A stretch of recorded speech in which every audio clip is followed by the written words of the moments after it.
Morning dear students and parents. कैसे हो आप सब? आशा है कि आप सब सुरक्षित होंगे।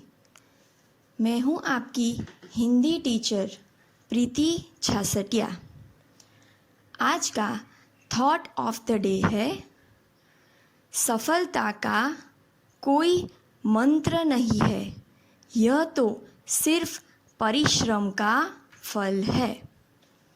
लास्ट वीडियो में हमने हिंदी ग्रामर में सीखा था चैप्टर नंबर 2 वर्ण और वर्णमाला।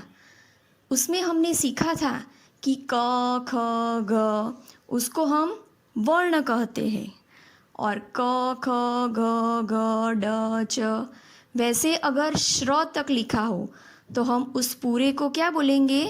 वर्णमाला। वर्ण के कुल 2 प्रकार है, एक स्वर, 2 व्यंजन। पहले देखते हैं हम स्वर। स्वर किसको बोलते हैं? जिस वर्ण को बोलने में किसी दूसरे वर्ण की सहायता न लेनी पड़े उसे स्वर कहते हैं। हिंदी में कुल 11 स्वर होते हैं। सेकंड, व्यंजन।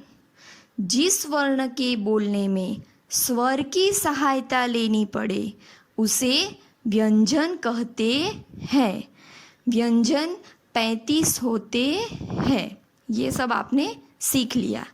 फिर आपने देखा था कि और एक हमारे पास व्यंजन है जिसको हम बोलते हैं संयुक्त व्यंजन। संयुक्त व्यंजन हमारे पास कुल 4 है, क्ष, त्र, ज्ञ, स्र। इसको संयुक्त क्यों बोलते हैं? क्योंकि ये व्यंजन 2 व्यंजनों के मेल से बने हैं। तो मुख्य बातें आपने इस चैप्टर में ये सीखी कि जब हम बोलते हैं तो हमारे मुख से ध्वनि आवाज़ निकलती है, उस ध्वनि को हम वर्ण कहते हैं। वर्ण भाषा की सबसे छोटी इकाई है जिसके टुकड़े नहीं किए जा सकते। अगर इन सब वर्णों को आप एक क्रम में लगा दो तो बन जाती है वर्णमाला। वर्ण के 2 प्रकार होते हैं, एक स्वर, 2 व्यंजन। अगर हमें स्वर बोलना है तो हम किसी और वर्ण की सहायता नहीं लेते हैं, पर जब हमें व्यंजन बोलना हो तो हमें दूसरे स्वरों की सहायता लेनी पड़ती है।